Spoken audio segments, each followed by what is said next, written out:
ओम जय श्री जगन्नाथम। मित्रों, मैं पपेस आप सभी भक्त जनों को नमस्कार करता हूँ। तो चलिए सुनते हैं अग्नि पुराण की अगला अध्याय। दूसरा अध्याय मत्स्यावतार की कथा। वशिष्ठ जी ने कहा, अग्निदेव, आप सृष्टि आदि के कारणभूत भगवान विष्णु के मत्स्य आदि अवतारों का वर्णन कीजिए। साथ ही ब्रह्मस्वरूप अग्नि पुराण को भी सुनाइए, जिसे पूर्व काल में आपने श्री विष्णु भगवान के मुख से सुना था।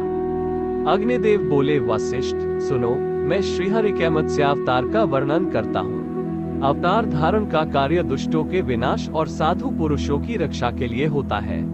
बीते हुए कल्प के अंत में ब्रह्म नामक मित्तिक प्रलय हुआ था। मुने, उस समय भू आदि लोक समुद्र के जल में डूब गए थे। प्रलय के पहले की बात है। वैवस्वत मनु भोग और मोक्ष की सिद्धि के लिए तपस्या कर रहे थे। एक दिन जब वे कृतमाला नदी में जल से पितरों का तर्पण कर रहे थे, उनकी अंजलि के जल में एक बहुत छोटा सा मत्स्य आ गया। राजा ने उसे जल में फेंक देने का विचार किया। तब मत्स्य ने कहा, महाराज, मुझे जल में न फेंको, यहाँ ग्राह आदि जल जंतुओं से मुझे भय है। ये सुनकर मनु ने उसे अपने कलश के जल में डाल दिया। मत्स्य उसमें पड़ते ही बड़ा हो गया और पुनः मनु से बोला, राजन, मुझे इससे बड़ा स्थान दो। उसकी यह बात सुनकर राजा ने उसे एक बड़े जलपात्र में डाल दिया। उसमें भी बड़ा होकर मत्स्य राजा से बोला, मनु, मुझे कोई विस्तृत स्थान दो। तब उन्होंने पुनः उसे सरोवर के जल में डाला, किंतु वहां भी बढ़कर वह सरोवर के बराबर हो गया और बोला, मुझे इससे बड़ा स्थान दो। तब मनु ने उसे फिर समुद्र में ही ले जाकर डाल दिया। वहां वह मत्स्य क्षण भर में 1,00,000 योजन बड़ा हो गया। उस अद्भुत मत्स्य को देखकर मनु को बड़ा विस्मय हुआ। वे बोले, आप कौन हैं? निश्चय ही आप भगवान श्री विष्णु जान पड़ते हैं।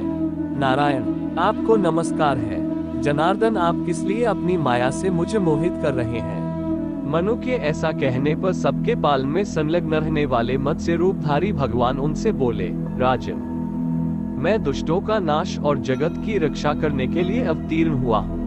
आज से 7वें दिन समुद्र संपूर्ण जगत को डुबा देगा। उस समय तुम्हारे पास एक नौक उपस्थित होगी। तुम उस पर सब प्रकार के बीज आदि रखकर बैठ जाना। सप्तर्षि भी तुम्हारे साथ रहेंगे। जब तक ब्रह्म की रात रहेगी, तब तक तुम उसी नाव पर विचरते रहोगे।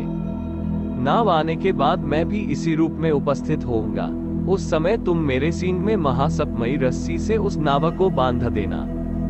ऐसा कहकर भगवान मत्स्य अंतर्धान हो गए और वैवस्वत मनु उनके बताए हुए समय की प्रतीक्षा करते हुए वहीं रहने लगे।